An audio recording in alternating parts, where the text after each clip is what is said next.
28 फरवरी से middle east में शुरू हुई तबाही की दास्तां में अब एक नया मोड़ आने जा रहा है। माना यह जा रहा है कि हॉर्मुज में एक बार फिर से बर्बादी की आग धधकने जा रही है। अमेरिकी सेना ने अपने थके हुए जवानों और कुंद पड़ चुके हथियारों को अब रिप्लेस करने की योजना बनाई है। साथ ही ईरान के खिलाफ अपनी रणनीति में बड़ा बदलाव भी कर दिया है।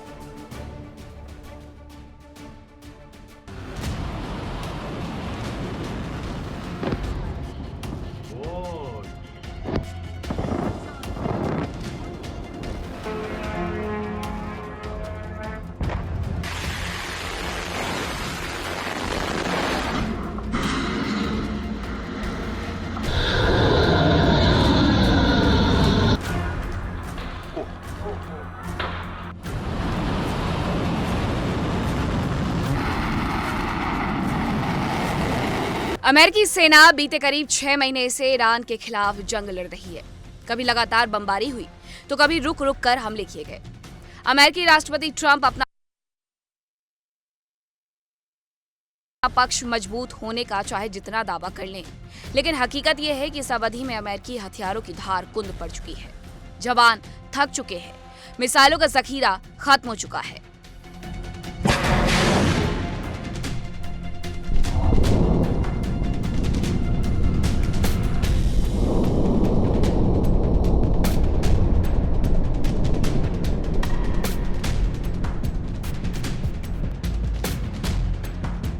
हालांकि अब अमेरिका ने एक बार फिर जंग का बिगुल फूंकने के लिए नई रणनीति तैयार की है।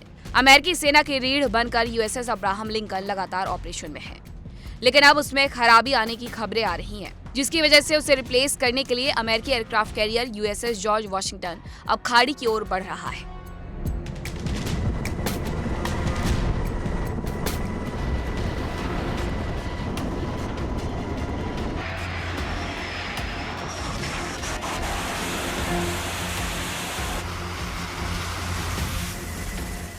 पश्चिमी मीडिया की रिपोर्ट्स के अनुसार यूएसएस जॉर्ज वॉशिंगटन हिंद महासागर की ओर बढ़ चुका है। रिपोर्ट्स कहती हैं कि ये लंबे समय से पश्चिम एशिया में तैनात यूएसएस अब्राहम लिंकन की जगह लेगा। 250 दिनों से ज्यादा समय से यूएसएस लिंकन समंदर में है। इसकी तैनाती लंबी खिंचने के साथ उसके भीतर सामान की कमी, मनोबल और जवानों की मानसिक स्थिति को लेकर सवाल उठने लगे हैं।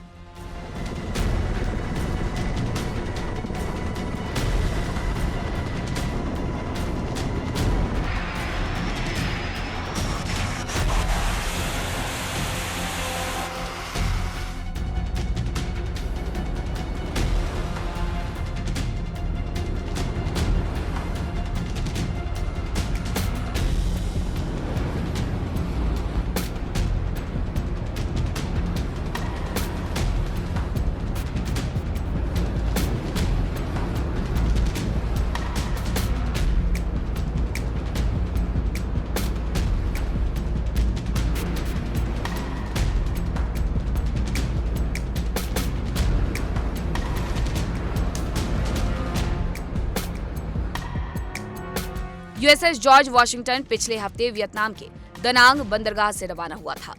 इसके बाद इसे एक क्रूजर और एक विध्वंसक के साथ सिंगापुर स्ट्रेट पार करते देखा गया। अमेरिकी नौसेना के एक अधिकारी के अनुसार जॉर्ज वॉशिंगटन मलक्का स्ट्रेट में था, जो प्रशांत और हिंद महासागर को जोड़ता है। यानी इसका अगला पड़ाव हिंद महासागर और फिर मध्य पूर्व हो सकता है।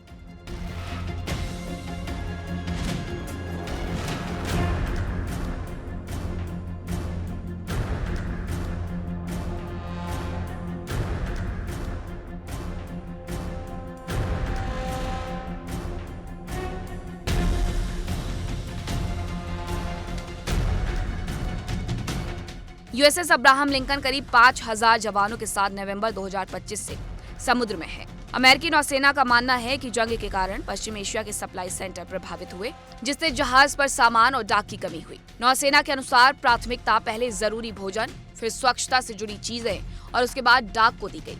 अब जवानों को साफ पानी और बेहतर भोजन उपलब्ध होने की बात कही गई है।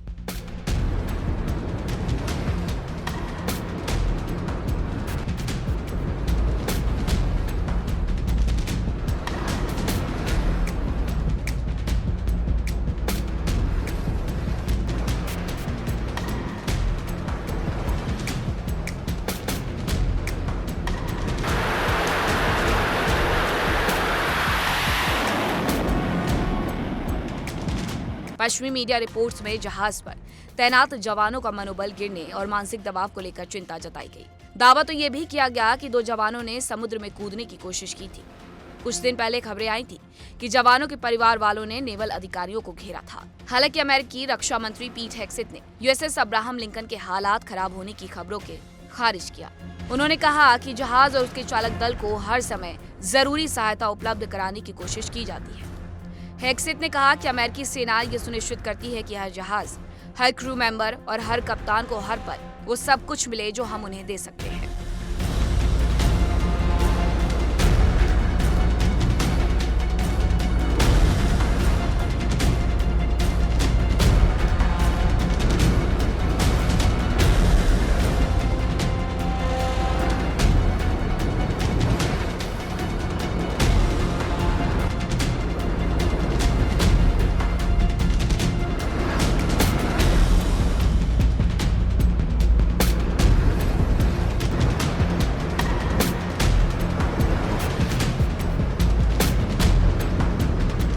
जॉर्ज वाशिंगटन को भेजे जाने और उसके लिंकन की जगह लेने पर अमेरिकी अधिकारियों का कहना है कि ये पहले ही तय योजना का हिस्सा था, यानी इसे सीधे तौर पर लिंकन पर उठे विवाद का अचानक लिया गया फैसला नहीं बताया गया। फिर भी इस कदम की टाइमिंग बेहद अहम है।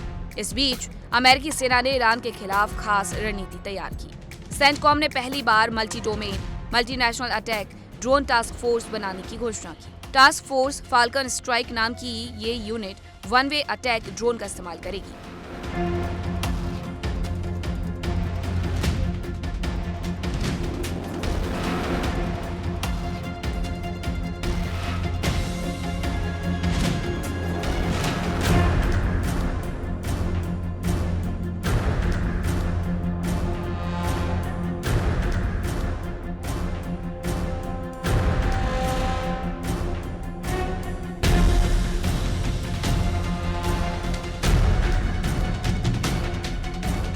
अमेरिका ने मिडिल ईस्ट में ड्रोन वॉरफेयर को लेकर एक बड़ा कदम उठाया। सेंटकॉम ने पहली बार एक बहुराष्ट्रीय और multi domain attack drone task force बनाने का ऐलान किया। इसका नाम टास्क फोर्स फाल्कन स्ट्राइक रखा गया। इस नई टास्क फोर्स में अमेरिका के साथ क्षेत्रीय सहयोगी देश भी शामिल होंगे। खास बात यह है कि इसमें सिर्फ हवा में उड़ने वाले ड्रोन ही नहीं, बल्कि समुद्र की सतह और समुद्र के नीचे काम करने वाले अनमैन्ड सिस्टम भी शामिल होंगे। माना जा रहा है कि अमेरिकी सेना ने ये कदम करीब 9 महीने पहले बनाई गई टास्क फोर्स स्कॉर्पियन स्ट्राइक की सफलता के बाद उठाया। स्कॉर्पियन स्ट्राइक मिडिल ईस्ट में अमेरिका का पहला समर्पित one way attack drone squadron है।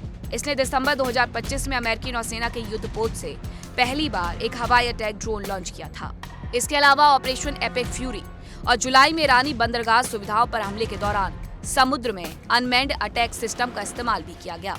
माना जा रहा है कि अब फाल्कन स्ट्राइक के जरिए अमेरिका इस क्षमता को पूरे मिडिल ईस्ट में अपने सहयोगी देशों के साथ बड़े पैमाने पर फैलाने की तैयारी कर रहा है। इसके लिए सेंटकॉम ने क्षेत्रीय देशों से बातचीत भी शुरू कर दी और उन्हें आधिकारिक तौर पर इस टास्क फोर्स में शामिल होने के लिए निमंत्रण दिया जा रहा है। साफ है कि अमेरिका की सेना अब अपने हथियारों और रणनीति को नई धार देने का प्रयास कर रही है। सवाल ये है कि क्या ईरान के खिलाफ अमेरिका की ये रणनीति अब काम करेगी?